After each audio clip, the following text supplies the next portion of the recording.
Corría el año 1945, concretamente el mes de enero, y más concretamente los últimos días de ese mes de enero de 1945, cuando la Wehrmacht alemana, el ejército alemán, retrocedía ante el empuje del ejército soviético en las postrimerías de la Segunda Guerra Mundial. Y por primera vez, desde septiembre de 1939, los soldados alemanes peleaban defendiendo el frente oriental en territorio patrio, concretamente en las provincias orientales de Silesia, Pomerania y Prusia Oriental. Ante lo que se veía venir, la población civil alemana de esas provincias orientales huía despavoridamente con lo opuesto hacia la Alemania central. Se calcula que se desplazaron, de la forma más caótica que os podéis imaginar, en torno a 18 millones de personas en temperaturas gélidas invernales de 20 bajo cero. Bien, en la provincia oriental más lejana de Alemania, Prusia Oriental, la repatriación a la Alemania central se hizo básicamente por barcos. Y los barcos de Königsberg, en esa época, los puertos de Königsberg estaban absolutamente abarrotados de decenas de miles de personas desesperadas tratando de huir de la aproximación del ejército soviético. Bien. En uno de esos puertos es donde el genial novelista alemán Günter Grass inicia su novela A paso de cangrejo. Concretamente en el día 30 de enero, cuando 10.500 personas se embarcan en el transatlántico Wilhelm Gustloff, en aquella época cumpliendo funciones de barco hospital, precisamente para desplazarse hasta la zona de Alemania central. Embarcan y a mitad de recorrido, en la noche del día 30, a 25 grados bajo cero, ese barco, ese transatlántico, es torpedeado por los submarinos soviéticos. Mueren 9.500 personas. Es un acto de guerra, es un crimen de guerra clarísimamente porque eran civiles, y es la tragedia marítima más grande y más atroz de la historia. 9.500 personas, por supuesto, bastantes más que los alrededor de 1.200 que murieron en el célebre Titanic. De las escasas 1.100 personas que se salvaron, entre las escasas 1.100 personas que se salvaron, en uno de los barcos de salvamento dio a luz en ese preciso instante, en esa noche, una jovencita alemana de 18 años a un bebé.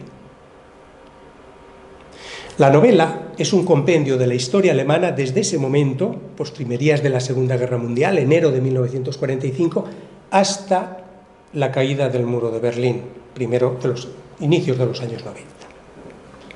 Y más concretamente, que es lo que a nosotros nos interesa, plasma a través de 3 generaciones de una misma familia esa historia de medio siglo de un país, en este caso de Alemania. Como 3 generaciones distintas, la jovencita que da a luz ese día, el hijo que nace ese día, el nieto que nace muchos años después, cómo vivieron sus vidas a raíz de ese pasado que tenían en común. Esa jovencita se adaptó a vivir el resto de su vida en la República Democrática Alemana, en la dictadura comunista que existió hasta la caída del muro de Berlín. Su hijo, el que nació aquella aciaga noche, fue periodista, huyó a la Alemania Federal y desarrolló allí su carrera. El nieto, es decir, el hijo del hijo, que nació muchos años después, se acabó convirtiendo en un neonazi que en la Alemania post-caída muro de Berlín asesinó a un judío. Bien, lo interesante, y por eso lo he traído aquí a colación, es que se aprecia con absoluta nitidez cómo un pasado común, vivido de distinta manera por distintas generaciones de una misma familia, hace que lo sientan, lo interpreten y lo gestionen de formas absolutamente dispares. De esto se trata precisamente la transmisión transgeneracional, de cómo el pasado común, la historia común, tiene repercusiones distintas en los distintos miembros de ese clan familiar y de las distintas generaciones. Y de eso es de lo que vamos a hablar hoy aquí. Yo me llamo Jesús Casla, estoy encantado de estar de nuevo aquí en Barcelona para compartir un argumento tan fascinante como el transgeneracional, argumento agotador e inagotable, a la búsqueda de comprender las claves que tantas veces llevan a la frustración a los miembros de la familia de no comprender por qué la vida y salud de unos y otros miembros son tan distintas. Si nosotros pretendiéramos ahora aglutinar en un relato de, por ejemplo, 100 páginas, lo que ha sido la historia de la evolución y el largo recorrido de la especie humana hasta llegar aquí, periodo de la evolución, adaptación, supervivencia, probablemente de esas 100 páginas solo las 3-4 últimas páginas describirían al ser humano tal como es hoy, tal como le conocemos. Este ser social, con los hábitos y en el contexto de vida que nosotros conocemos. Pero las 96 o 97 páginas primeras, es decir, prácticamente la totalidad del relato, estaríamos leyendo la narración de algo más parecido a un animal, con unas necesidades muy distintas a las que podamos tener nosotros hoy en el siglo XXI, en un contexto de vida muy distinto, con unas prioridades y necesidades muy distintas. En el ser humano moderno, que procede de y remite a ese pasado, convive lo ancestral con lo actual, lo antiguo con lo moderno, lo biológico con lo social, lo inconsciente con lo consciente. Todos tenemos una parte consciente, que es esa parte que conocemos y controlamos de lo que hacemos, decimos y sentimos cada día. Esa es nuestra parte moderna, nuestra parte social. Pero todos tenemos ese sustrato telúrico profundo de ese aprendizaje ancestral que nos hace estar supeditados a la búsqueda de la supervivencia. Esa es nuestra parte inconsciente, esa parte sobre la que no tenemos control ni conocimiento. Y es ahí donde vamos a poner toda la atención para tratar de comprender las claves del estudio transgeneracional, o por ser más precisos, de la transmisión transgeneracional, de cómo los mitos y memorias de la historia familiar nos pueden estar condicionando hoy en la vida o en la salud de múltiples y muy divergentes maneras. El doctor Freud desarrolló y propuso, principalmente él, pero no solo él, lo que ahora llamamos el inconsciente individual o personal. En el entendido de que es ese sustrato de memorias, experiencias, vivencias que cada persona por sí misma ha tenido a lo largo de su vida y que es una especie de archivo con todas tus experiencias, como hayan sido, cualquiera. Y eso es distinto de una persona a otra. Esas experiencias precedentes harán que tú reacciones de un modo u otro cuando en adelante te vuelvas a enfrentar o exponer a algo que guarda alguna similitud, porque tu inconsciente hará la asociación con algo similar que ya has vivido previamente. Y por tanto tú utilizarás unos filtros distintos a los que utilizarás tú o cualquier otra persona, tu inconsciente personal. El doctor Jung desarrolló el inconsciente colectivo, referido a ese aprendizaje ancestral común a toda la especie humana, los arquetipos, esas mismas formas que tenemos todos de reaccionar independientemente de cuál sea nuestra cultura, estatus social, religión o época en la que hayamos vivido. Bien, probablemente lo que ha marcado la diferencia para que el ser humano haya podido llegar hasta nuestros días tal como le conocemos y ser dominador absoluto, ha sido el hecho de haber vivido en comunidad, de haber vivido en grupos, de haberse complementado, haber trabajado en equipo, donde cada persona desarrolla un rol. Esto es lo que ha otorgado la fuerza y la supremacía al ser humano probablemente. Esto nos llevaría al concepto que desarrolló Hegel, la comunidad ética y solidaria como embrión de la comunidad familiar, del clan, de la tribu. comunidad ética y solidaria, que se basa básicamente en dos adagios clásicos. Uno, amor vincit omnia, el amor lo puede todo, el amor es la argamasa y la fuerza más poderosa del universo. Dame un ejército de poetas y te conquisto el planeta en 2 semanas. Y el otro, do ut es, te doy para que me des, la lealtad, reciprocidad. Por tanto, el amor y la lealtad es la argamasa que fortalece, da solidez al colectivo ético, solidario, afectuoso, etc. Bien. Decía Hegel también que con la existencia surge la particularidad, la individualidad. Y decía también que cada individuo es hijo de su comunidad, de su país, de su familia, y que no puede ser comprendido independientemente, desvinculado de ello, desvinculado de ese grupo al que pertenece. No eres nada si no formas parte de ese colectivo que te da la protección, la identidad, la pertenencia, la posibilidad de sobrevivir en suma. Heidegger decía que el ser humano es una entidad plena de sentido y trascendencia, el sentido que le da el hecho de pertenecer a un colectivo y la trascendencia que le permite sobrevivir entregando el testigo un día a otro que vendrá, la continuidad del clan. Todo prevalece, todos al fin y al cabo tenemos el ansia de continuar en el tiempo a través de la huella que dejamos con nuestros hijos, etcétera, etcétera, la trascendencia.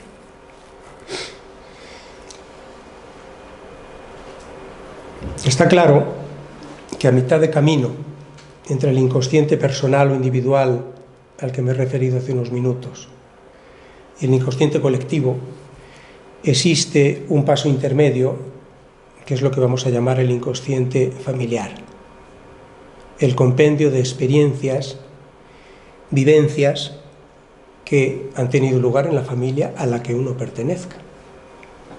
Una especie de inconsciente colectivo a escala, que es solo común a las personas que pertenecen a ese clan, no a otras.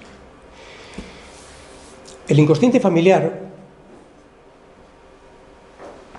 tiene un objetivo supremo, sagrado, que es la supervivencia del grupo, no del individuo, del grupo.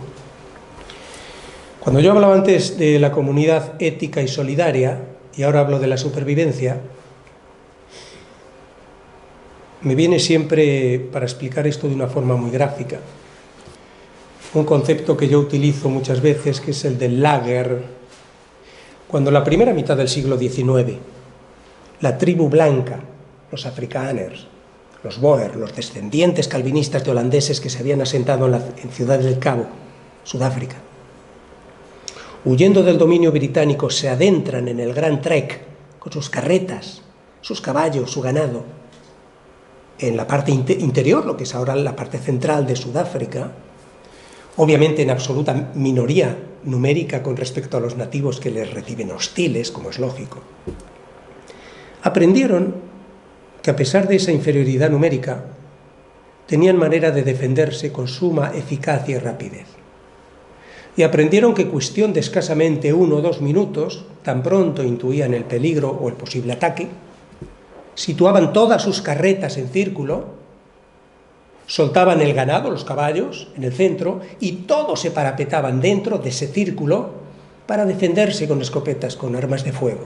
Los adultos disparaban, pero los niños y las mujeres cuidaban el ganado, armaban, recargaban las armas de fuego, etc.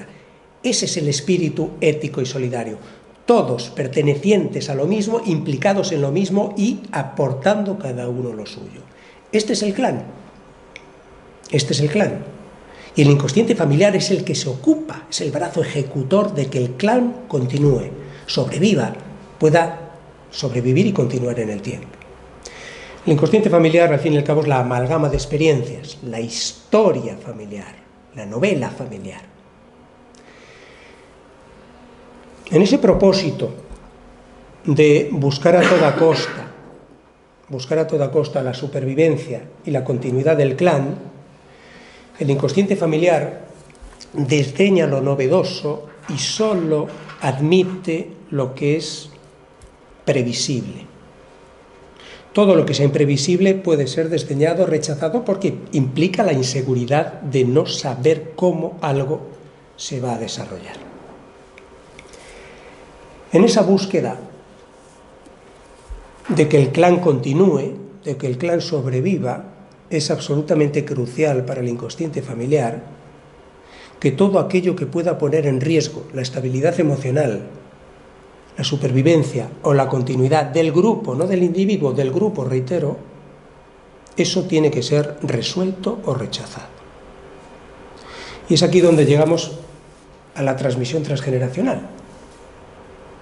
Todo aquello que haya sido traumático, todo aquel trauma que haya podido vivir un miembro de la familia y que no ha quedado resuelto en la vida del protagonista, el inconsciente familiar tomará el control a partir de la muerte de este protagonista y asignará a uno o varios miembros de esa generación o de las 3 posteriores la resolución de ese trauma. De todos modos, podemos distinguir entre 2 tipos de transmisiones. Una que sería la intergeneracional y otra la transgeneracional. La intergeneracional es la transmisión que tiene lugar en vida entre generaciones sucesivas. Hay un contacto entre una y otra, hay una convivencia. Y esto nos lleva a 2 planos, útero y básicamente infancia. En el útero, el embrión feto está plena y totalmente conectado con la madre. Vive, afronta y registra lo mismo que ella, aunque desconozca por completo que le puede estar afectando a la madre fuera. Pero es parte de ella y lo vive como propio y lo integra como propio en su inconsciente. Y obviamente la madre le está transmitiendo ya en esa época, en esos meses de vida uterina, todo lo que ella a su vez trae de su memoria transgeneracional del clan al que pertenece. Y en la infancia, qué duda cabe que los hijos, en ese pequeño mundo que es el ambiente familiar, la casa, están cada día aprendiendo, observando, absorbiendo, decidiendo tantas y tantas cosas de esos modelos que ven a diario. El modelo de padre, el modelo de madre, el modelo de relación matrimonial, el modelo de relación entre los padres y los hijos, todo eso lo tomas como modelo referente. Es donde aprendes, es lo que tienes a mano. Eso es lo que te sirve. Por tanto, y también hay una transferencia de los padres a los hijos, porque qué duda cabe, los padres al fin y al cabo representarán su rol en función de lo que ellos a su vez previamente han recibido, absorbido, interpretado, etcétera, etcétera. Y luego está la transmisión transgeneracional, que puede estar vinculada o no a una relación sucesiva, a una generación sucesiva o a una generación con la que no ha habido contacto ninguno. Incluso aunque desconozcas por completo los datos o informaciones de las peripecias de vida o de la experiencia que haya podido tener un antepasado. Yo decía previamente que el inconsciente familiar, en esa tarea sagrada e irrenunciable de salvaguardar la supervivencia y continuidad del clan, solo tiene en cuenta, es conservador, solo tiene en cuenta aquello que es previsible. Rechaza absolutamente lo que sea imprevisible. Lo que es previsible me da la seguridad de saber cómo se va a desarrollar, cómo va a ser. En cambio, lo que es imprevisible me da justo la inseguridad, el desconocimiento de cómo se puedan desarrollar las cosas. Y obviamente eso mete en riesgo la estabilidad o potencialmente puede poner en riesgo la estabilidad del grupo. Las únicas informaciones que tiene en cuenta de cada individuo del clan el inconsciente familiar son las únicas 3 cosas que todos hacemos una y solo una vez en la vida, sin posibilidad de repetir, sin posibilidad de controlar, sin posibilidad de rechazar. Y estas no son otras que concepción, nacimiento y muerte. Estas son los 3 pasos o puertas simbólicas que todos vivimos una vez y solo una vez, y las que verdaderamente marcan la vida. Desde que llegas al útero materno eres ya miembro del clan. Sabes por tu memoria biológica que necesitas la protección, la seguridad, el sentido de pertenencia que te otorgan ellos. Y eso en esa etapa de la vida es absolutamente crucial para garantizarte la supervivencia. Y comienzas ya ahí entonces a empatizar con ese grupo que te da lo que necesitas. Aun renunciando a parte de ti, te adaptas a eso que te exigen, a esas normas del clan, te mimetizas. Bien es cierto que aún así, luego siempre prevalece en la persona ese instinto de desmarcarse, ese instinto de ser distinto, de ser tú mismo, el selbst jungiano, la diferenciación del self de Murray Bowen. Siempre hay ese anhelo de ser distinto, pero no siempre va a ser fácil que lo puedas llevar a cabo, porque hay un peaje que tienes que pagar, hay una deuda que tienes por esa acogida, protección, amor, seguridad que un día te dieron. Cuando naces, el segundo paso simbólico, que es cuando el inconsciente familiar sabe que llegas al mundo fuera del cuerpo de mamá, y que en todo caso será allí, fuera del cuerpo de mamá, donde quizá una o varias veces puedas encontrar o enfrentar en tu vida situaciones o escenarios similares a aquellos que vivió un antepasado y que no resolvió. Por eso, al nacer en el canal de parto, te asigna vínculos con uno o con varios antepasados, para que si alguna vez tú te enfrentas o te expones a algo similar a aquello que sufrió otro y dejó sin resolver, puedas hacerlo tú. Y el inconsciente familiar activará en ti, cuando estés en una situación similar, análoga emocionalmente hablando, la memoria, las sensaciones de aquel trauma pendiente, aunque lo desconozcas por completo. Y cuando mueres, de todo ese bagaje o toda esa herencia que te fue asignada en un momento dado, si algo no lo has resuelto, también tú lo transmites a personas de la misma generación o de las 3 posteriores, hasta tus bisnietos. Y también transmites lo que a ti te haya ocurrido, perdón, lo que a ti también te haya ocurrido, sin origen transgeneracional, pero que tú no hayas resuelto. Esa es la transmisión transgeneracional.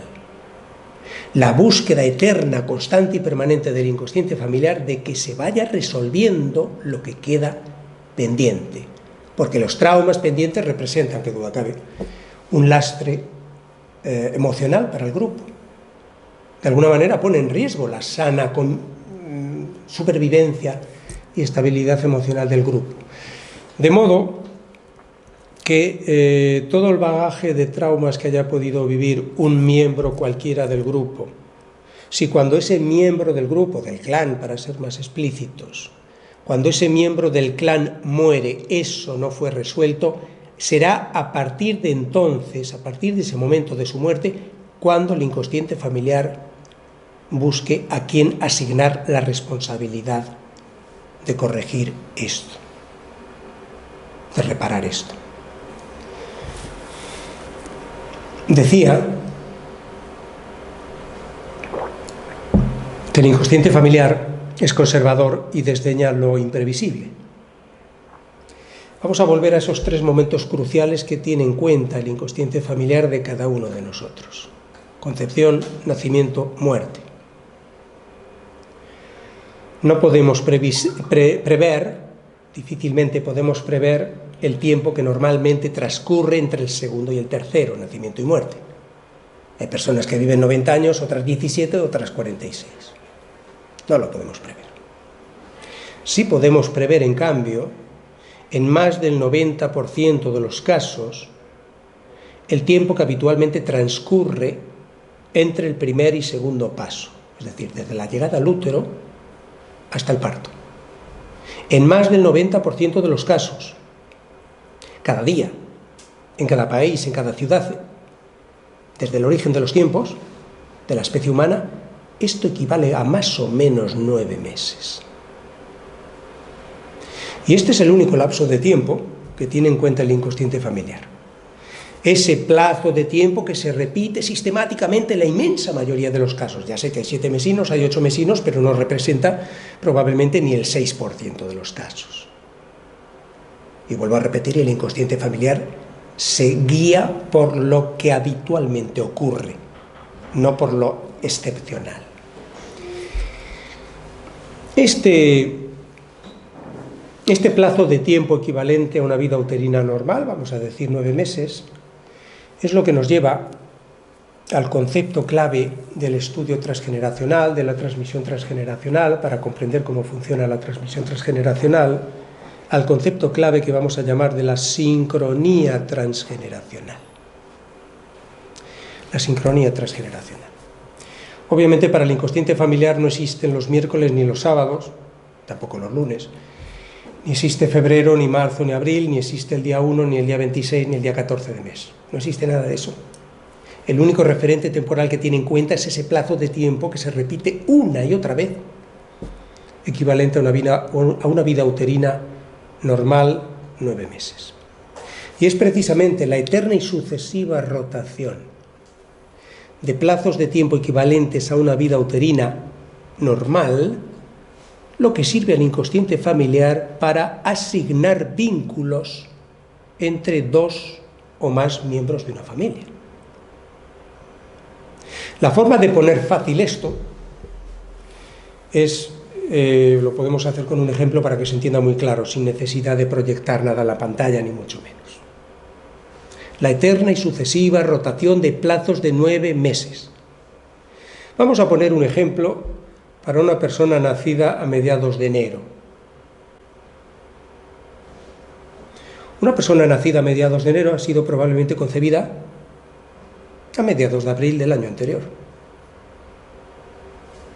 A su vez, una persona nacida a mediados de abril probablemente ha sido concebida a mediados de julio del año anterior. Y a su vez, una persona nacida a mediados de julio probablemente ha sido concebida a mediados de octubre del año anterior. Y una persona nacida a mediados de octubre ha sido concebida a mediados de enero del mismo año. Enero es el mes número 1, abril el 4, julio el 7, octubre el 10. Las personas concebidas, nacidas o muertas, porque eso es lo que tiene en cuenta el inconsciente familiar. Las personas concebidas, nacidas o muertas en una familia, en enero, abril, julio, octubre, tienen sincronía transgeneracional. Otro ejemplo. Vamos a febrero. Bien, vamos a hacer lo mismo. Una persona nacida a mediados de febrero. Probablemente ha sido concebida a mediados de mayo del año anterior, ¿cierto? Parece que sí. Una persona nacida a mediados de mayo probablemente ha sido concebida a mediados de agosto del año anterior. Y una persona nacida a mediados de agosto, me parece que ha sido concebida a mediados de noviembre del año anterior. Y una persona nacida a mediados de noviembre ha sido concebida a mediados de febrero del mismo año. Lo cual quiere decir que los meses 2, 5, 8, 11, es decir, febrero, mayo, agosto, noviembre, también están vinculados. También hay sincronía transgeneracional. Pero somos más precisos aún. Somos más precisos. Porque aun cuando 2 personas sean 9 mesinas, qué duda cabe que no todos los embarazos duran el mismo número de días. Es banal decirlo, pero por eso cuando hacemos el estudio transgeneracional, además de hacer este cálculo que acabamos de hacer aquí ahora todos juntos, también abrimos una horquilla de 10 días, hacia atrás, hacia adelante, con respecto a la fecha de nacimiento. Vamos a volver al primer ejemplo. Esa persona nacida a mediados de enero, que hemos dicho que tiene sincronía con todos los de abril, julio, octubre. Bien, pero si nació el 15 de enero, abriendo esa horquilla de 10 días hacia atrás, hacia adelante, abarcamos del 5 de enero al 25 de enero. Pero de los 4 meses, esa persona tiene sincronía transgeneracional con todos aquellos otros miembros vivos o muertos de su clan, concebidos, nacidos o muertos del 5 al 25 de enero abril, julio, octubre. Esa es la sincronía transgeneracional y comprender esto es clave para comprender la transmisión transgeneracional. Voy a ponerlo de otra manera, un ejemplo más, pues a lo mejor más gráfico. Vamos a imaginar que yo voy esta noche al teatro, si es que se pudiera ir al teatro, y que en el teatro hay 500 personas. Y vamos a suponer que todos son los miembros de mi clan, vivos y muertos, allí generaciones y generaciones, todos. ¿Todos son miembros de mi familia? Claro que sí. Pero yo estoy seguro de que después de 3 horas, sentado en la misma butaca, con la misma persona a la derecha, la misma a la izquierda, la misma delante, la misma detrás, después de 3 horas tendré algún vínculo más profundo con estas 4 y no con las 495 restantes. Y al cabo de 3 horas sabré cuántos hijos tiene el de la derecha, o dónde vive el de la izquierda, a qué se dedica el de delante, o lo que sea el de atrás. Es esto. Obviamente tú eres miembro de esa comunidad ética y solidaria que decía Hegel, igual de todos, pero en lo que a la transmisión transgeneracional respecta, tendrás vínculos con unos sí y con otros no. Esto es absolutamente clave comprenderlo. De un modo más sencillo. Supongamos que yo trabajo en una empresa donde somos 12 empleados y hay 3 turnos, noche, mañana y tarde. 4 empleados por la noche, 4 por la mañana, 4 por la tarde. Y yo llevo trabajando 8 años en esa empresa, siempre en el turno de tarde. Claro, al final comparto 8 horas de cada día de mi vida con las mismas 3 personas. Claro que los otros también son miembros de la empresa como yo, sí, pero tengo un vínculo distinto con los 3 compañeros con los que estoy todos los días 8 horas trabajando. Esto es lo mismo. Esta es la sincronía transgeneracional. La sincronía transgeneracional quiere decir que si el inconsciente es atemporal, que para el inconsciente no transcurre el tiempo, que tiene en cuenta aquí, ahora, todo lo que ha ocurrido, aunque hayan transcurrido décadas, cuando yo me incorporo por fecha de nacimiento, en un momento que luego llamarán 31 de diciembre, estoy coincidiendo en ese punto y en ese momento con la memoria registrada en mi inconsciente familiar de todos aquellos que antes de mí, por concepción, por nacimiento, por muerte, estuvieron ahí. Y esto es lo que crea el vínculo. Con estos y no con los otros, que también son miembros de mi familia, pero no están implicados en la transmisión transgeneracional que a mí me atañe. Claro, luego vemos muchas veces en la vida que incluso entre hermanos que tienen tanto en común, que han mamado de la misma teta, que duda cabe, que se han nutrido de los mismos valores sociales, religiosos, culturales, etcétera, que han mamado lo mismo, que se han visto envueltos de lo mismo. Y luego muchas veces, por no decir la mayoría de las veces, se observa que tienen formas muy distintas de vivir, sentir y afrontar la vida. Y eso no es por un capricho banal de ser distinto, eso es por ese sustrato profundo, esas lealtades que hay hacia el pasado. Si yo tengo un vínculo paterno con el abuelo paterno, que fue, no sé, un autoritario, ausente, déspota, por ejemplo.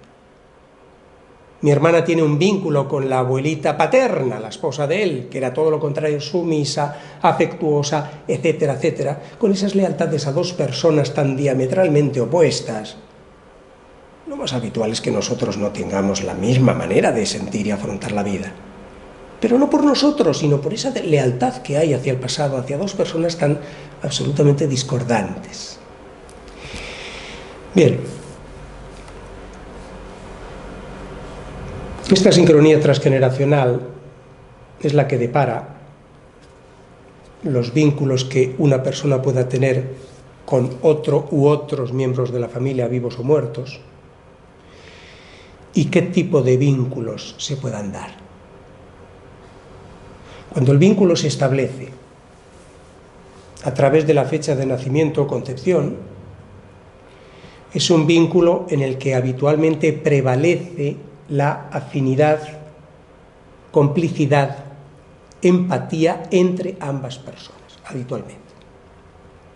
No es un vínculo donde el inconsciente familiar vaya a activar en la vida, cuerpo, salud de uno de ellos el trauma del otro. Pero sí pueden vivir vidas paralelas por esa empatía existente entre ambos. En cambio, cuando el vínculo se articula a través de la fecha de muerte, ahí debemos hacer dos consideraciones. Si el que recibe el vínculo, es decir, el que llega después, ha conocido o no, ha coincidido o no con el otro. Si has conocido o coincidido al antepasado que te pasa el testigo, el que ha muerto, tú has recibido el mandato del inconsciente familiar en el momento de su muerte. Si esa persona murió cuando tú tenías 14 años o 25 años, a partir de ese momento tú has recibido el mandato del inconsciente familiar de resolver en tu vida aquello que esa persona haya podido vivir y no haya resuelto antes de morir.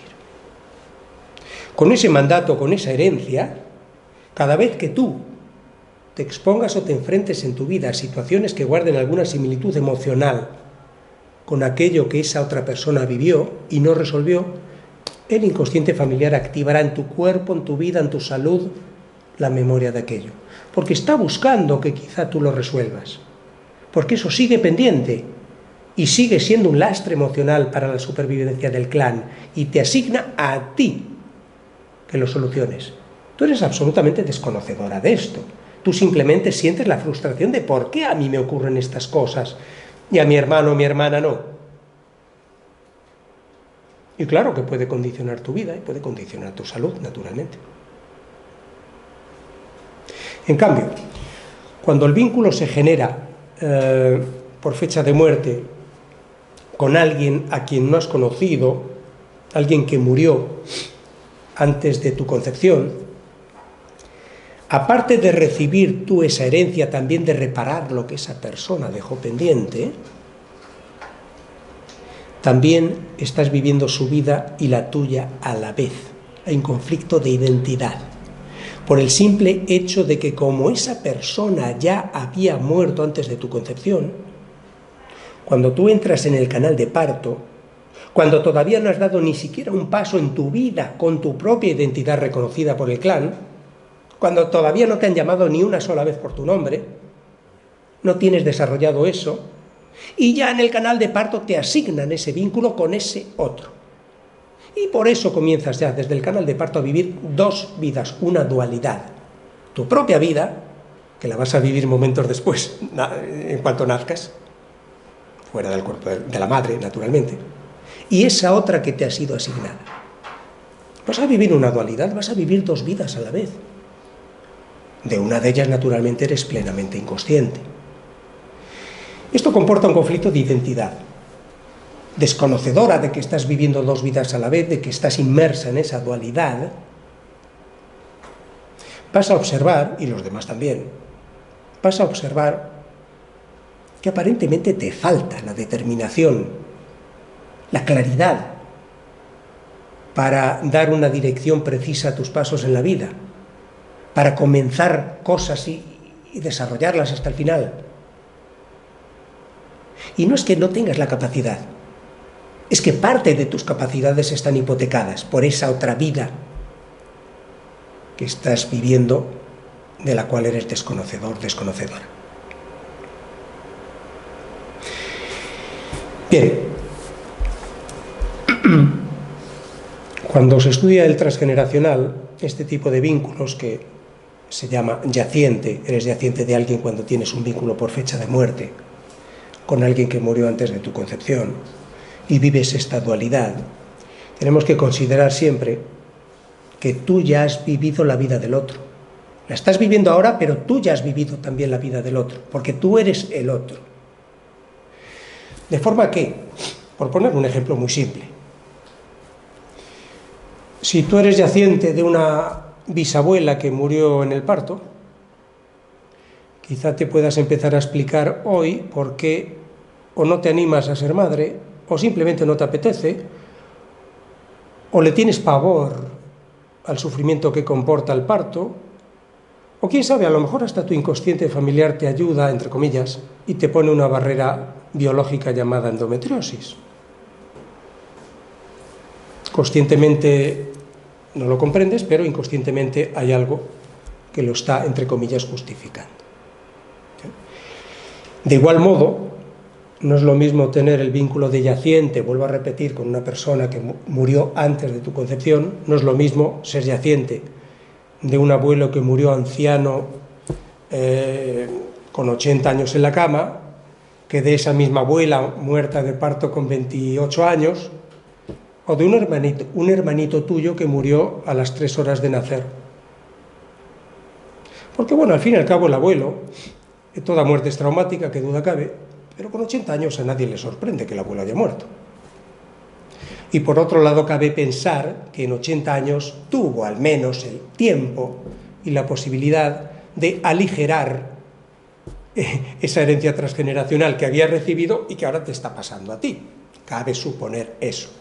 De modo que la muerte no fue inesperada y el bagaje transgeneracional que te transmite probablemente esté ya parcialmente liberado. En cambio, ser yaciente de esa abuela que hemos dicho, que muere pariendo de parto a los 28 años, esa muerte desde luego sí que es inesperada, no tocaba morir con 28 años y menos en esas circunstancias.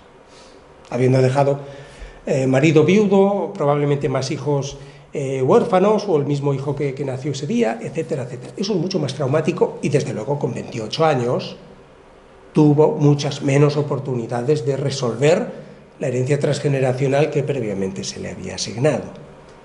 Y el caso extremo es ser yaciente de un prematuro, de un muerto prematuro. Una persona que puede haber muerto en el acto de parto o a los pocos días o semanas. Esa persona sí que no ha tenido en absoluto ninguna posibilidad de resolver nada. No ha resuelto nada. Y desde luego su muerte sí que era absolutamente inesperada. Morir a las pocas horas o días de nacer, eso no entra en los esquemas o en las previsiones de ninguno. Con lo cual, el lastre de ser yaciente de un miembro del clan, de un hermano muerto prematuro, siempre será mucho más condicionante que ser yaciente de un abuelo que murió anciano.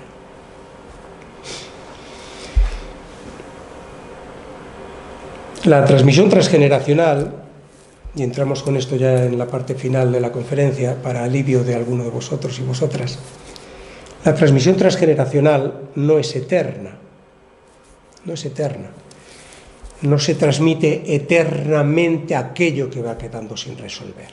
La transmisión transgeneracional abarca un máximo de 3 generaciones. Si consideramos, por poner un ejemplo, si consideramos como generación número 1 al protagonista del trauma pendiente, que podría ser, por ejemplo, el bisabuelo, implica a la siguiente generación, que sería la de sus hijos o sobrinos, a la siguiente, que serían los nietos, a la siguiente y última, que son los bisnietos. Más allá no se transmite. Claro que se puede transmitir entre esas 3 generaciones un trauma pendiente y no resolverse, claro que sí, naturalmente. El hecho de que se transmita no garantiza que se resuelva eso, no garantiza que tú estés a la altura o puedas o sepas cómo resolver aquello que quizá tu abuelo, tu tío o tu bisabuelo sufrió y no resolvió. Aún así, dado que abarca 3 generaciones, como estamos diciendo, tenemos que tener en cuenta 2 cosas. Una, cuanto mayor sea la distancia respecto al trauma original, cuanto mayor sea el desconocimiento que el miembro que ha recibido ese encargo tenga de ese trauma pendiente, más frágil e indefenso está. Pongo un ejemplo al respecto, por volver al mismo ejemplo que estaba desarrollando hace apenas un minuto. Si ponemos como antepasado transmisor al bisabuelo, que sufrió un trauma en su vida, el que fuera, no lo resolvió, y tenemos ahora 3 generaciones implicadas en la resolución de eso que dejó pendiente el bisabuelo: su hijo, su nieto y su bisnieto. Los 3 implicados en la resolución de los mismos traumas pendientes del mismo antepasado. Cada vez que cualquiera de ellos, en su vida, hijo, nieto, bisnieto, se exponga, se enfrente a situaciones similares a aquellas donde el bisabuelo sufrió sus traumas, en cualquiera de los 3 el inconsciente familiar activará la memoria de aquello. Si uno de ellos lo resuelve, ha resuelto para todos. Pero también es cierto que si se exponen a lo mismo el hijo, el nieto y el bisnieto, el inconsciente familiar activará la memoria de aquel trauma pendiente del bisnieto de forma mucho más atroz y cruel en el bisnieto que en el nieto, y más atroz y cruel en el nieto que en el hijo, por el simple hecho del grado de desconexión, de desconocimiento y lejanía con respecto al trauma original. Y por otra circunstancia también, porque en el caso del bisnieto es la última oportunidad. El bisnieto es el último, es la última oportunidad que tiene el inconsciente familiar de obtener que alguien lo resuelva. Y por eso estamos en una situación de absoluta urgencia. Y por eso activará en tu cuerpo, en tu vida, en tu salud, si eres la bisnieta, la última oportunidad, de una forma mucho más radical, la memoria de aquello. ¿Y qué ocurre cuando no se resuelve o cuando se ha pasado ya la tercera transmisión transgeneracional fallida, no se ha resuelto ni en la primera, ni en la segunda, ni en la tercera? ¿Qué sucede? Bueno, pueden suceder básicamente 3 cosas, habitualmente 3 cosas. Una es que si el trauma no era excesivamente condicionante, excesivamente pesado, digamos, eso se diluye y se integra en la actitud, normas y códigos familiares. De forma que cuando ha habido sufrimiento largamente presente en las distintas generaciones que no se han podido liberar de eso, pues esto probablemente ha hecho que varias generaciones de esa familia pues hayan tenido ambientes familiares de silencios, no dichos, secretos, etc. Y te puedes encontrar después con un linaje donde hay varias personas que, por ejemplo, tienen diabetes, que ya te está diciendo que hay un pasado transgeneracional de ambientes familiares sin afecto, sin ternura, sin expresar, sin ternura, sin calor humano, por decir. No digo que no se hayan amado, claro que se habrán amado, pero de otra manera. La otra circunstancia que suele darse cuando la transmisión transgeneracional es fallida es el hecho de que el clan desaparezca. Y puede desaparecer de 2 formas: biológicamente o socialmente. Biológicamente, muy sencillo, no hay reemplazo, no llega nadie, se acabó, no hay sustitución. Y socialmente, cuando lo que desaparece es la insignia social, la bandera social, el apellido por el que a ti, a mí, a cada uno de nosotros nos identifican, en nuestro pueblo, nuestra región o de donde seamos. Cuando ocurre esto, es decir, que solo llegan mujeres, que se pierde el apellido, normalmente las transmisiones transgeneracionales fallidas en estos casos tienen que ver con los secretos familiares, con traumas que han llevado a la familia, al clan familiar, a recibir la condena social, la estigmatización social, el juicio social. Son clanes que se han sentido señalados por el dedo. Claro, una forma de evitar esto, esta exposición, es no ser como ellos. Si a mí no me pueden identificar por esa insignia social de la Tora, que es el apellido, no soy como ellos.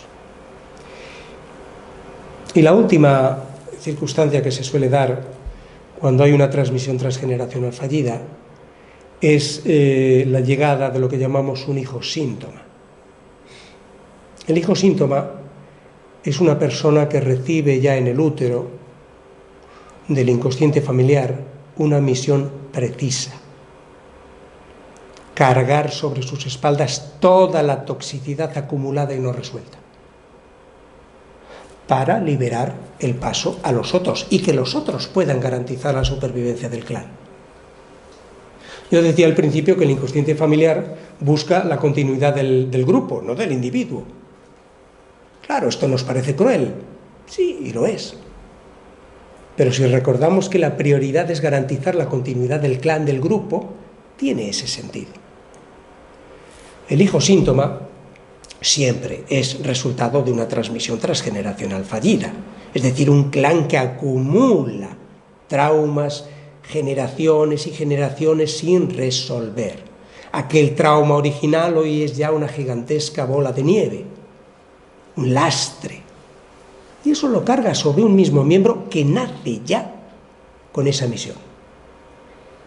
Un miembro que lógicamente está muy severamente condicionado en su vida y en su salud.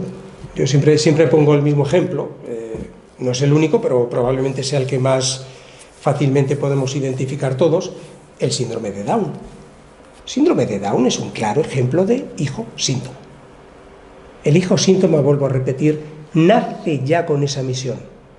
No es un miembro de la familia que tiene un accidente cuando tiene 2 años de edad y luego arrastra graves secuelas de salud toda la vida. No, nace ya con esa misión. Por tanto, cuando se hace un estudio transgeneracional y se ve que hay un síndrome de Down en una generación, yo ya sé que el origen de ese trauma, el origen de ese hijo síntoma no está en la generación de sus padres, no está en la generación de sus abuelos, no está en la generación de sus bisabuelos, está en la generación de sus tatarabuelos. Porque el hijo síntoma llega ya fuera, a partir de la 3ª generación. Lo cual ya te está diciendo que ha habido 4 generaciones implicadas en la resolución de algo sin obtener el éxito. Bien, decía Søren Kierkegaard que la vida solo puede ser comprendida mirando hacia atrás, pero solo puede ser vivida mirando hacia adelante. Y decía también él: no me hace fuerte lo que me ha sucedido, sino lo que he hecho con lo que me ha sucedido. Claro, tomar conciencia y poder comprender ese patrimonio que me precede, que me construye la historia familiar, me dará tantos y tantos matices que me van a permitir comprenderme de una forma muy distinta.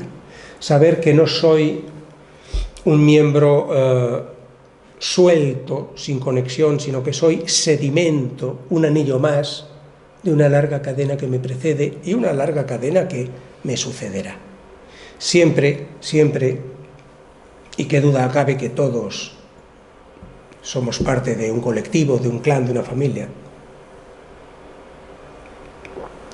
siempre, guste o no, tenemos que tener en cuenta ese pasado común, porque somos partícipes.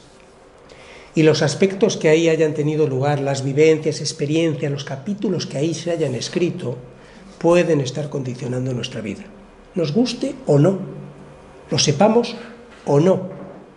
Pero es crucial hacer este análisis para salir del victimismo, porque todo tiene un para qué y todo tiene una explicación, nada es casual, todo ocurre por algo y para algo. Ha sido un placer para mí compartir este argumento de la transmisión transgeneracional. Vuelvo a reiterar, no tan agotador, pero sí desde luego inagotable, Y bueno, si alguien quiere hacer alguna pregunta o alguien de los que estáis en Instagram o en Zoom quiere hacer alguna pregunta, será para mí un placer y un honor responder, o al menos intentarlo.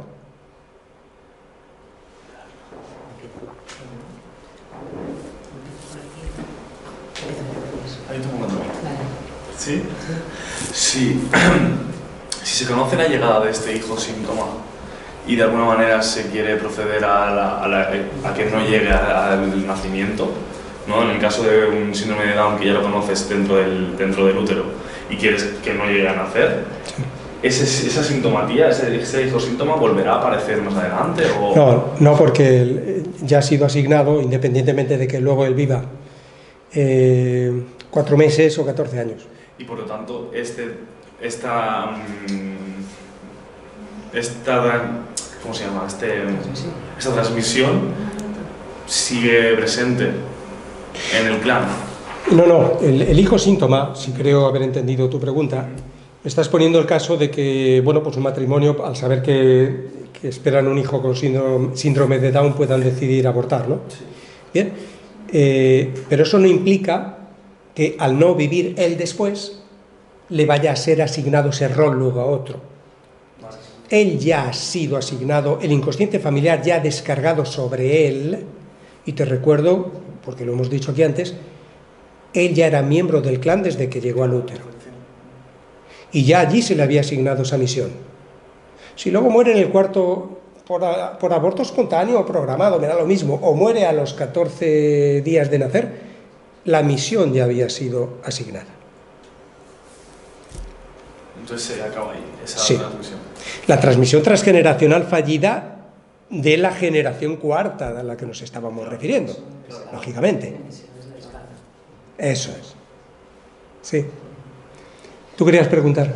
Antes decías que cuando somos yacientes de algún familiar, se da en nosotros como una dualidad, como una doble personalidad, como un conflicto, ¿no? Una doble personalidad no, pero como un conflicto, ¿no? Como esas dos vidas. Sí. Este conflicto de identidad, ¿qué repercusiones tiene en el día a día? O sea, una persona que tuviera un conflicto de identidad, ¿qué cosas notaría en su carácter, en su cuerpo, en sus enfermedades? Básicamente, sobre todo una cuestión de actitud. Yo siempre digo, el yaciente es una persona que por esa dualidad, por el hecho de que estás viviendo dos vidas y de una de ellas no eres consciente, pues es como si fueras por la vida con una mano atada a la espalda. Nunca tienes el 100% de tus capacidades en tus manos, nunca eres 100% tú misma. Claro, esto se ve en que luego, como decía yo, parece que te falta la claridad, la determinación para el empuje, para dar el primer paso o para llegar hasta el final, porque puedes empezar muchas cosas y antes de culminarlas estás empezando otra, con lo cual al final nunca terminas nada. ¿Sí? Obviamente, digamos que ya más en un diálogo, en un discurso interno, la persona que tiene este tipo de vínculo es una persona que se preguntará, probablemente sin palabras, ¿quién soy yo? ¿Cuál es mi lugar? ¿Cuál es mi rol? ¿Cuál es mi...? Porque al fin y al cabo, esta es partida. Por el simple hecho, vuelvo a reiterar, de que se te asignó antes de que ni siquiera te llamaran por una sola vez en tu vida, después de nacer, por tu propio nombre, ya te habían asignado ese otro vínculo. Con lo cual empiezas de cero, entre comillas de cero, a la vez con tu propia identidad y la otra. Ese es el problema de identidad. En cambio, si tú tienes un vínculo, como hemos dicho aquí, por fecha de muerte, pero con alguien que sí conociste, imagínate, murió tu abuelo y tú tenías 12 años. Bueno, vale, tienes la herencia y el encargo de resolver lo que haya podido dejar pendiente él. Pero tú con 12 años ya eres tú, socialmente, en el colectivo, incluso en la sociedad. Tienes tu nombre, aunque seas una niña con 12 años. Por tanto, el conflicto de identidad no se va a dar igual. Del mismo modo, por darle una vuelta más a esta pregunta que has hecho tú, o en el sentido de esta pregunta que estás haciendo tú, vamos a poner, por ejemplo, que tú tienes un vínculo vamos a poner que no sea de muerte, por fecha de nacimiento, con el abuelo paterno y con tu papá, o sea, el hijo del abuelo. Vamos a suponer que en la infancia el abuelo maltrató a tu papá. Probablemente la historia se repita entre tu padre y tú, porque no debes olvidar que el inconsciente de tu padre está viendo en ti a una proyección del abuelo. Obviamente todo esto es inconsciente, pero algo no va a fluir adecuadamente entre tú y tu padre, como si se estuviera tomando la revancha, si queremos decirlo así. Claro, esto es lo que llamamos las dinámicas familiares. Leer el tipo de relación que puedan tener dos o más personas ahora aquí en la generación presente en función de los vínculos que tengan con gente del pasado. Porque si dos hermanos tienen vínculos con dos abuelos o dos personas que en el pasado tuvieron desencuentros, lo más probable es que más o menos la historia se repita. No digo que necesariamente si el abuelo maltrataba a la abuela, tú maltrates a tu hermano, no digo eso, pero algo no va a fluir. Porque estáis en lealtades, respectivamente, a dos personas que no estaban en sintonía. Claro, esto es absolutamente crucial. Y pongo un ejemplo más, por darle una vuelta más todavía a esto. Hemos dicho que se puede ser yaciente de alguien que murió nada más nacer. El clásico hijo que muere prematuro en el acto de nacer, en el canal de parto o a los pocos días. Si tú llegas después, aunque sea 15 años después, y tienes la sincronía transgeneracional con ese hermano, y tú eres yaciente, tú estás viviendo tu vida y la de él. Y por tanto, si delante de ti hay hermanos, porque entre el muerto y tú nacieron otros 2 o 3, y tú eres la pequeña, está claro que al mayor de tus hermanos vivos, todos le habrán tratado como primogénito, el que llegó después del muerto. Bueno, pues el primogénito es el mayor de todos. Pero para el inconsciente familiar y para todos tus hermanos, tú eres la primogénita. Y tu hermano, el mayor, entre comillas, el mayor, es decir, el segundo, inconscientemente sabe que está ocupando un puesto que no le corresponde, que está robando un rango que no le corresponde, inconscientemente. Y por eso se va a tomar la vendetta contigo. Y algo no va a fluir adecuadamente. Él no sabe por qué, ni tú tampoco. Él no sabe, pero tú eres la primogénita, porque tú estás viviendo tu vida y la del primogénito que murió prematuro. ¿Sí? Efectivamente, Daniel hace una pregunta que es interesante. Hemos dicho que el inconsciente familiar tiene en cuenta de cada uno de nosotros las 3 únicas cosas que todos hacemos una vez y solo una vez: concepción, nacimiento, muerte. Pero hay algunos miembros del clan que solo hacen la primera y la tercera, que son los abortos. Son concebidos y mueren, pero no nacen. Es por eso que el aborto, el miembro de la familia que ha sido abortado, no entra en la transmisión transgeneracional. Porque la transmisión transgeneracional se asigna, hemos dicho, cuando se culmina la gestación. Si el miembro ha muerto antes, en el 3er mes, en el 4.º mes, en el 5.º mes, no entra en la transmisión transgeneracional. No recibe un vínculo con ninguno, no recibe una herencia y por tanto tampoco te la transmite cuando muere. Están exentos de la transmisión transgeneracional. ¿Perdón? Claro, desde un punto de vista no estrictamente transgeneracional, sino de memoria uterina, que es a lo que tú te dedicas, efectivamente afecta al que llegue después a ese útero, porque en la memoria de ese útero, donde se ha producido el aborto, y me da igual si fue natural o programado, en ese útero prevalece la memoria celular de esa muerte. Y cuando otro llega ahí después, el siguiente, absorbe eso, capta eso, está inmerso 9 meses en ese ambiente de muerte.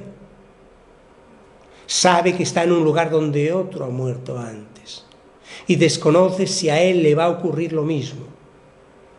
Y vive en la angustia de que a cada instante durante esos 9 meses le pueda ocurrir lo mismo. Obviamente, el embrión feto que llega después no tiene la capacidad para poder digerir, manejar, afrontar nada de esto. Y todo eso se integra ya en su inconsciente, ahí, en el útero, como un trauma pendiente, no resuelto, inadecuadamente afrontado. Como el inconsciente es atemporal, esa persona tiene ya desde ese momento, desde el útero, una predisposición a vivir su vida desde el miedo, inseguridad, ansiedad, incertidumbre, porque es lo que ha vivido cada instante en el útero. Además, se convierte en un hijo de sustitución. Se convierte en un hijo de sustitución porque los demás, fundamentalmente los padres, proyectarán sobre él, consciente o inconscientemente, la figura del que podía estar y no está. Y tú asumes ya, inconscientemente, que vienes a ocupar el puesto de otro. Y eso te llevará a un interrogatorio constante que te harás en tu vida, inconscientemente, de si tienes derecho o no a estar aquí, si mereces o no estar aquí, si hay un puesto para ti aquí o no, si te quieren por ti misma o simplemente porque estás ocupando el puesto del que de verdad debería estar. Lo cual es un conflicto de identidad, es una crisis existencial. Yo te quiero preguntar, Jesús, sí. ¿Las adicciones están relacionadas con el transgeneracional o con la infancia? Depende de qué tipo de adicciones. Por ejemplo, las adicciones, las más habituales, que son las, vamos a decir, las bucales, buconasales, esas habitualmente están relacionadas con la primera infancia.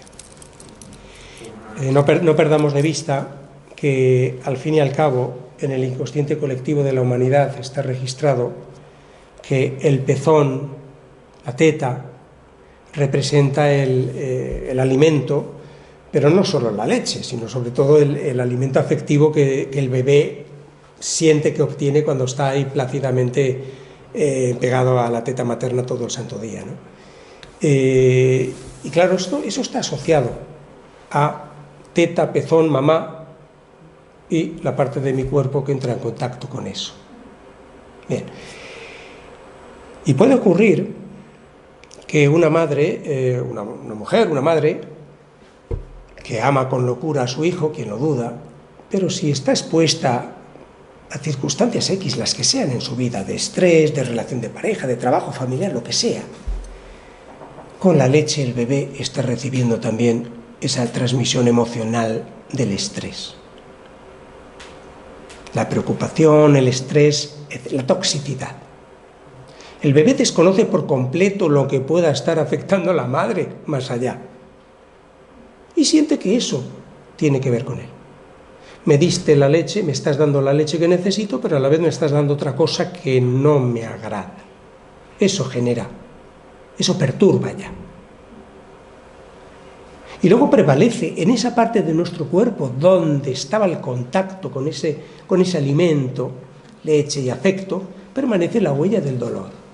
Cuando tú después en la vida te puedas sentir dejada de lado, no amada, no considerada, no respetada, no reconocida, harás algo en la parte donde tienes marcada la huella del trauma. Que puede ser alcoholismo, tabaco o comer con ansiedad, engullir. Te atiborras a dulces cuando llegas preocupada un día del trabajo por la tarde, vas a la cocina, agarras... ¿Sí? Ah, sí, sí. No, naturalmente, claro que sí. Cuando hablamos de biotransgeneracionalidad, únicamente nos estamos refiriendo a lo que es línea sanguínea, es decir, que no estamos teniendo en cuenta, por ejemplo, yo que sé, una memoria entre hijos y padres políticos o tíos y sobrinos políticos. Lo pregunto más que nada porque hay muchos autores que fundamentan esto. Uno de ellos es Miguel de Unamuno, entonces, o Carmen Laforet. Sí, mira,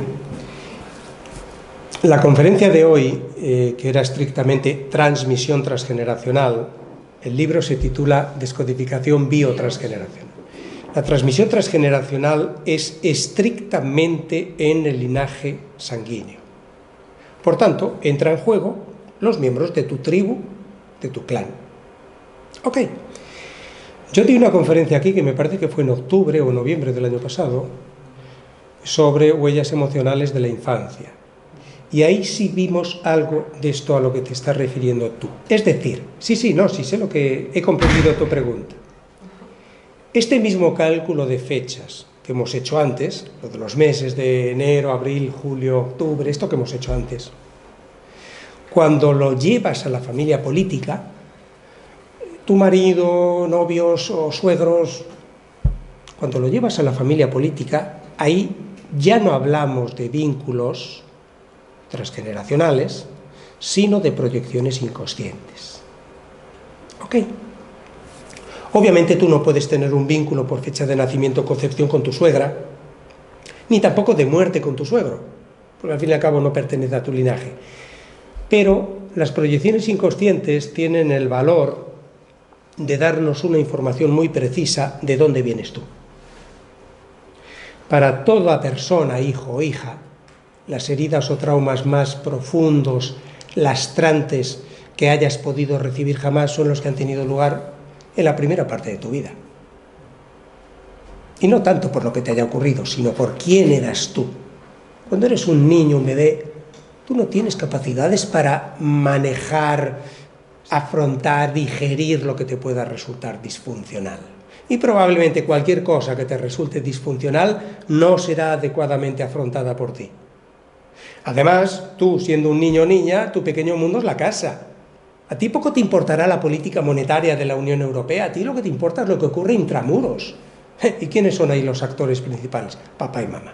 Lo cual quiere decir, y no creo que me equivoque mucho, que lo que te puede hacer sufrir a ti en la infancia tendrá algo que ver o mucho que ver con papá, con mamá o con los dos. Si eso fue vivido por la niña que un día fuiste, yo qué sé, frialdad, distancia, ausencia, maltrato, lo que sea, cualquier cosa que no estuvo a la altura de lo que tú esperabas, con él o con ella, si eso fue vivido y no resuelto, y eso está todavía hoy en tu inconsciente hoy, aunque hayan pasado 27 años, estará todavía buscando la manera de resolver eso. Pero no lo hará ya en el escenario original con el otro actor original, papá o mamá, sino trayendo a tu vida a una proyección de él o de ella. Qué interesante esto. ¿Ok? Trayendo a tu vida una proyección de él o de ella. Tú conscientemente dirás, este es mi marido, vale, muy bien, es tu marido, pero para tu inconsciente no es tu marido, para tu inconsciente es otra cosa. De modo que, si todos, como decíamos antes, tenemos una parte consciente y una parte inconsciente, si tú perdona que ponga el ejemplo, tú has hecho la pregunta. Si tú estás casada o conviviendo con un hombre que, por ejemplo, es proyección de tu padre, está claro que a nivel, vamos a decir, físico-sexual, tu parte consciente reconoce en tu compañero marido, obviamente, al macho, ¿no? Está claro. Tu 5% consciente ve al macho, pero tu 95% inconsciente no está en eso. No busca eso, no le interesa eso. Estará más interesado quizá en obtener cariño, ternura, afecto o lo que quiera que no te dio el otro. Y claro, esto distorsiona la relación de pareja. Porque al principio todo va bien. Entre otras, es que si no fuera bien al principio no habría relación de pareja. Pero habitualmente con el transcurso del tiempo se acaba enfriando progresivamente pues lo que es la calidad y la cantidad del contacto físico-sexual. Porque al final se acaba imponiendo lo que busca tu parte inconsciente, que es el 95% de ti. Entonces, claro que esto determina mucho. Bueno, pues os agradezco mucho y un placer como siempre estar en Barcelona. Gracias. Yo también un saludo a todos los que os habéis unido desde Instagram y desde Zoom. Un abrazo y hasta pronto. Chao, chao. Chao. Mira, te hacen una pregunta. A ver, lo hacemos aunque sea fuera de... Sí, sí. ¿Cómo se asocia la transmisión transgeneracional y la existencia de Alzheimer? La transmisión transgeneracional y la existencia de Alzheimer. Sí, supongo que el Alzheimer tiene algo que ver con la transmisión transgeneracional, entiendo. Pero todos los síntomas pueden tener una relación transgeneracional. o pueden tener un origen transgeneracional. Y no solo porque es Alzheimer, no unos más y otros menos, todo síntoma puede tener un origen transgeneracional. Obviamente el Alzheimer tiene una lectura emocional muy precisa. La persona que sufre Alzheimer, por decirlo de una forma que se entienda muy bien, es una persona que ha sufrido toda su vida, o buena parte de su vida. Está tratando de ausentarse de este escenario de vida en el que no se encuentra bien. Está tratando, podemos incluso decir, de ausentarse. Estoy, pero no estoy. Es como si corriera una cortina porque no quiero ver esto que tengo. Cuando ya ha llegado la gota que ha rebalsado el vaso. ¿Ok? Esa es la situación que la persona está viviendo o ha venido viviendo incluso a veces por décadas. Luego hay que hacer el estudio transgeneracional siguiendo los cálculos que aquí hemos aprendido a hacer todos de la sincronía transgeneracional para averiguar con quién o con quiénes puede tener vínculos y focalizar en esos miembros con los que tenga vínculos qué vidas, experiencias o traumas han podido afrontar y no resolver y ver la posibilidad de que llegue de ahí.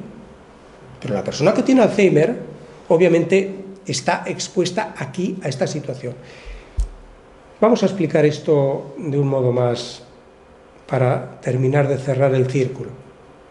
Hemos venido diciendo que el inconsciente es atemporal, que para el inconsciente no transcurre el tiempo, que cada uno es portador de todo lo que ha vivido desde que llegó al útero materno hasta este mismo momento, y que además una parte de tu inconsciente es ese bagaje familiar que también te corresponde.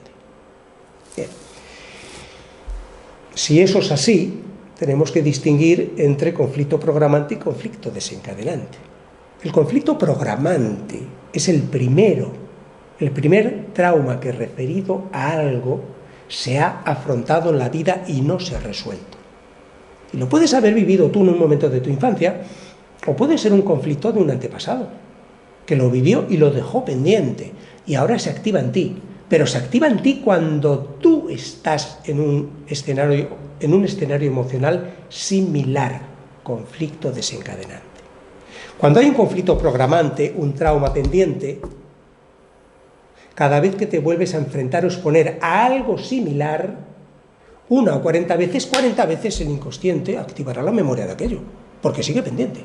Pero claro, las 40 veces son conflictos desencadenantes, no programantes. Por tanto, claro, aquí, por eso hacemos el estudio transgeneracional, y tú que has sido, además, una muy distinguida alumna mía, y tú también, hacemos luego hipnosis regresiva para acompañar a la persona a ir allí, al origen. No nos quedamos en la mera observación de la superficie aquí visible, no, vamos al origen, a la raíz, porque es ahí donde tenemos que hacer el trabajo, naturalmente. ¿Sí? Heredero universal. Sí. ¿Hay una posibilidad más grande de que se realice esta relación de heredero universal con la persona de la que tú eres doble? O sea, yo pues... No, el hecho de que sea más probable que tú puedas acabar siendo heredero de otra persona de la que ya eres doble. Sí. No. Vale. No tiene nada que ver, porque la sincronía transgeneracional, vamos a imaginar, imaginemos que tú has nacido un 10 de junio y por tanto ya sabemos que él tiene vínculos o sincronía transgeneracional con todos aquellos concebidos, nacidos, muertos, vamos a decir marzo, junio, septiembre, diciembre, más o menos. Bien. Y tienes un abuelo que nació el 7 de diciembre, está bien. Vínculo doble, afinidad, complicidad, empatía. Pero el abuelo luego puede morir en junio, en marzo, o puede morir en abril. El hecho de que seas doble de él no tiene nada que ver con que luego caiga ahí por fecha de muerte. ¿Se puede dar o no? No hay una lógica que podamos prever ahí. Vale. Muy bien. ¿Más preguntas? ¿Preguntas? Va, bueno, última vez. Está bien. Está bien. ¿Por qué la transgeneracionalidad se rinde en la tercera generación y sin embargo es esta la que la sufre con más ahínco? O sea, no entiendo Claro, es que pensando en biología, o sea, siempre existen las mutaciones, ¿no? Y que hay rasgos que siempre se repiten. O sea, nunca damos el lo por vencido. Sin embargo, aquí no entiendo por qué es esa tercera generación la que lo corta y sin embargo es la que más lo padece, ¿sabes? No es que lo corte, no lo corta, a partir de la tercera generación no se transmite. Vamos a poner un ejemplo sobre esto, a ver qué tal. Vamos a imaginar que es un domingo y tenemos una familia donde está el matrimonio, papá, mamá, y tienen un nene de 8 años. Y están esperando a las 2 porque tiene que llegar el tío, el hermano del padre o de la madre, me da lo mismo, a comer el domingo. Y suena el teléfono y lo agarra el padre. Y al padre le dicen que el tío no viene a comer porque está detenido en la comisaría porque iba conduciendo borracho y se ha llevado a 4 personas por delante. Pero el marido, obviamente, por no decirle lo que le ha pasado a la hermana, a su cuñado, al hermano de su esposa, le dirá: no, ha tenido un problema en el coche, está en el taller, que vayamos comiendo, que no pasa nada. Y al nene le dirán: no, sabes que tiene fiebre, mañana te trae tu regalo. Claro, es que al final la versión que va llegando a cada uno es absolutamente distinta. Absolutamente distinta. Y claro, lógicamente, esto era simplemente un ejemplo, pero en la transmisión transgeneracional funciona así. El trauma lo ha mamado la generación del protagonista, el propio protagonista y probablemente quienes estaban a su alrededor. Y lo conocen. Y habrán aprendido a autoprotegerse en falso, callando. Porque el silencio no resuelve nada. Pero el problema llega a partir de ahí. Cuando llegan las generaciones sucesivas, que saben poco o nada, pero sí intuyen que hay tensión y hay silencios extraños y lapsus extraños cuando se tocan determinados temas. Y esto es atroz, porque yo, que soy pequeño, pero mis padres creo que me comparten de todo y que soy el príncipe de la casa, pero para determinadas cosas cuchichean en la cocina y no me cuentan. Esto perturba el ambiente familiar, la desconfianza. Sí. Muy bien. Bueno, pues no sé si... Es fantástico. Bien, más elogios por ahí, pero... Gracias. Muchas gracias a vosotros y un placer como siempre compartir.